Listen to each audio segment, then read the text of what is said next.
think that we act in support of Palestine because of elections this year, you don't know South African history. You don't know the history of liberation and struggle. We didn't meet the Palestinian people on October 8. We've been together in struggle for many, many decades. The people of Palestine trained the freedom fighters of the liberation movement. This is a relationship of freedom fighters, of activists, of nations that share a history of struggle for justice and freedom. We didn't meet Palestinian people yesterday.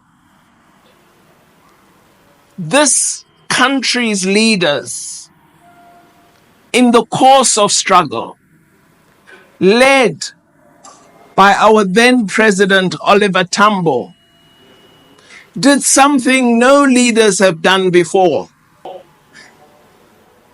Oliver Tambo went throughout the world because at the time we had nothing. All we had was our desire for freedom. He went from country to country worldwide and said, join us in solidarity. Even if you give us a pin to hold up our trousers and our skirts, do something with us in international solidarity. The concept international solidarity was coined through the work of Oliver Tambo as a facet of struggle, as one of the rungs, one of the principles of struggle, that wherever oppression might occur, whichever corner you live in, if you can act in the interest of those who suffer injustice. This principle is one on which we have fought our struggle as the African National Congress.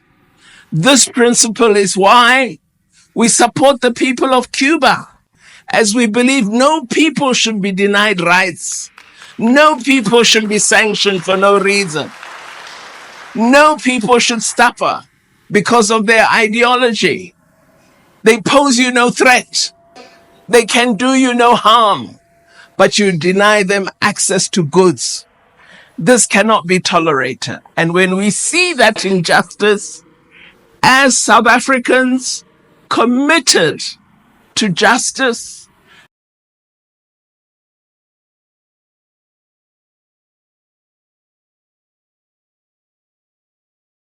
this is this is very painful, but again I can tell you that the woman, the Iron Lady of Africa, and that is to say the women in black, like literally that the women in black are supposed to wake up and realize that what is their place, even as when the injustices that are being committed around the globe are concerned. It is one thing to to note here that she does have this particular one thing that she's really from within, that she stands for something and she's not moved. Do not want really to take much of your time. Let's just listen to the Iron Lady of Africa, and of course at the end of it I'll come back with more sentiments over the same.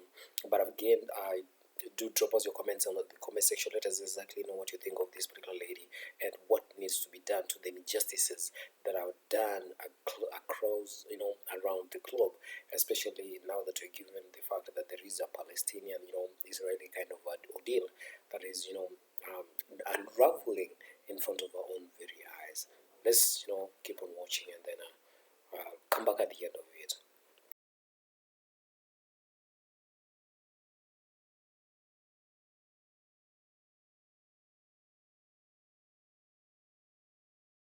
to human dignity, to equality, all values you prize because they're in your constitution. Values that are not just for you, values that apply to all humanity. As a Muslim, this is what I believe, and I'm glad the African National Congress shares those values. So it is not a matter of yesterday. It is not a matter of the election tomorrow. It's an issue of justice. It's an issue of fighting colonialism. It's an issue of fighting racism. It's an issue of fighting occupation. It's an issue of upholding the Charter of the United Nations, which says every nation deserves their sovereign integrity. The people of Palestine deserve their sovereign right to their land.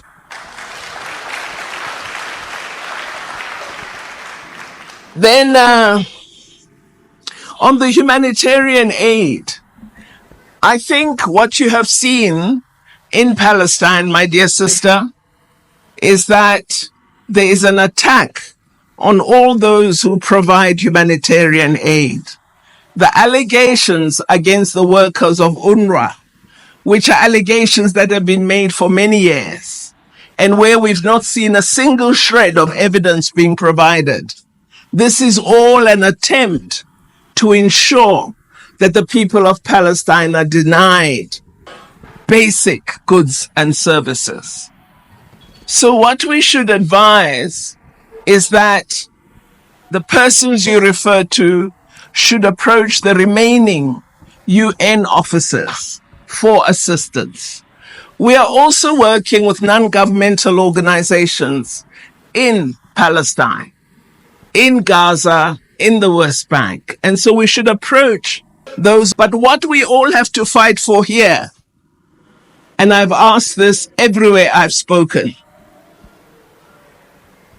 if you have a few hours, could you take your time and just make a poster? The poster should read, "Stop Genocide," and go and stand outside 5 embassies. There are 5 primary supporters of Israel. I'm not going to name them for you. You must do your work. As the women in black did for us when we were fighting apartheid. Stand up and petition. Stand up and protest. Stand up and be visible. Don't only come to this dinner. Be visible in support of the people of Palestine. Be visible. Sign a petition. In Cape Town, I said they want to destroy UNRWA. Let's make sure we provide funding for it. I said this at the mosque, and alhamdulillah, our people have come forward. We've got money, we will send it to the comrades. So let us not just be visible in a protest march or in a meeting. Let's just take 10 of us, not many, and we say, today on Monday, for 2 hours, you'll be at this embassy, you'll be at that one, you'll be every day. It pinches that visibility. But our silence allows injustice. So let us stand up. Indeed, you are right, Mulana. We are dealing with the geopolitics of today. There's a fierce fight going on because unipolarity and hegemony has been allowed to go on for too long. And now with BRICS, with China emerging, unipolarity stands challenged. And the fight against multipolarity is going to be fierce. So we need to support organizations that support multilateralism and a world where different ideas can thrive and live side by side. But we are fighting a big geopolitical war. And this is the moment where the South can take its place properly in the global geopolitics. Then I've already issued a statement alerting those who are South African and who are fighting alongside or in the Israeli Defense Force. We are ready. When you come home, we're going to arrest you.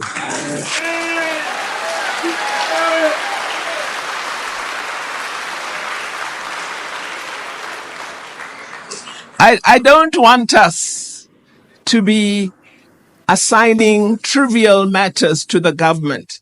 I believe there are roles the government should play. We must carry on a very good case at the ICJ. But you must be activists. You must also play a role. You must say thank you, Al. Goodbye. And don't book on them, whatever. Just make it clear how you feel. Really, they're stopping their flights because they don't have passengers from here. And they're pretending it's something big.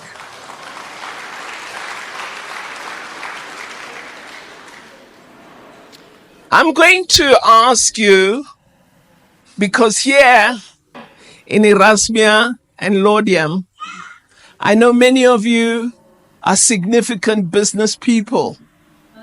I want to ask you, join your country in building your country's economy.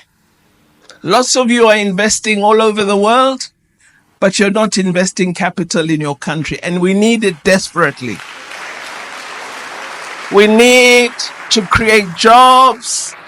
We need to help young people to understand that they shouldn't just look for jobs, they must start enterprises. And what better teacher than our community, who are among the best business people in South Africa? Let's contribute to building our country. Today is the last time I want to say this. I fully support President Ramaphosa. I'm so glad we've got a president who's determined to fight corruption, and I will stand with him. I will stand with him. I have no interest in being a president. I think it's the worst job in the world. As I've said before, I love serving the people. I'm a public servant, and I'm happy to remain as a public servant.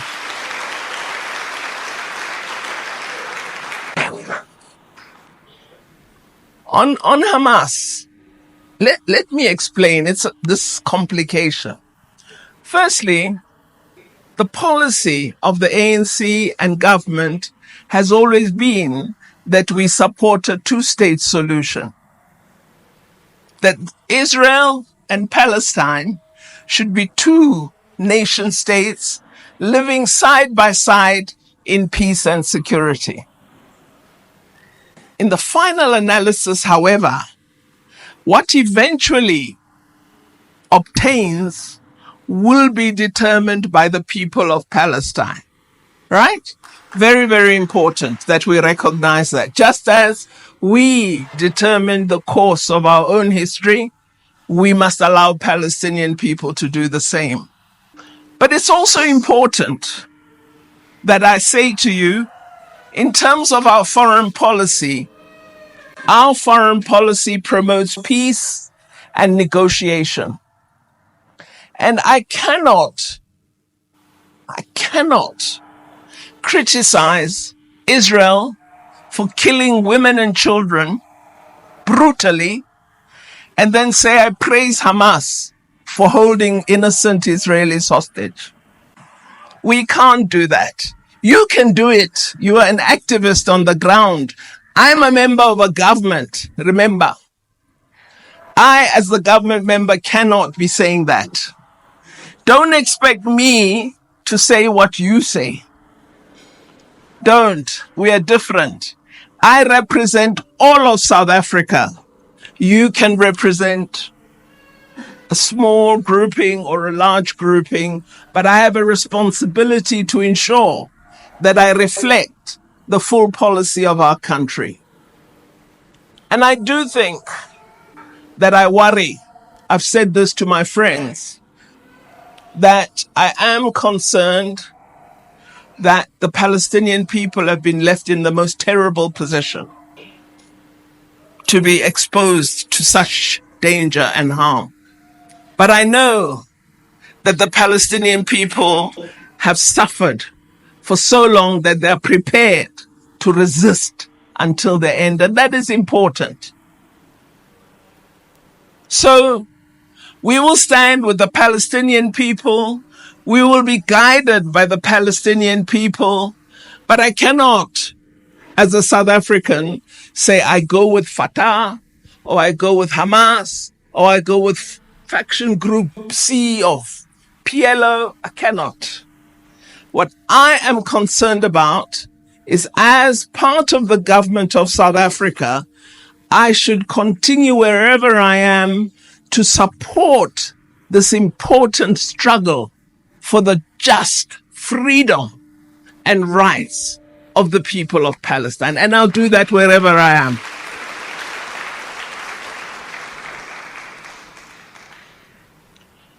Finally, I've answered the question of our elections. I want to assure you, the gentleman who posed this very important question, you asked a very, very important question. But I want to really say to you, I think we should appreciate who and what South Africa is. Why in 1995 would Nelson Mandela say our freedom is incomplete without the freedom of the Palestinian people? And it wasn't an election. It's the position of the African National Congress. It was then, it is today. And I think I pause there.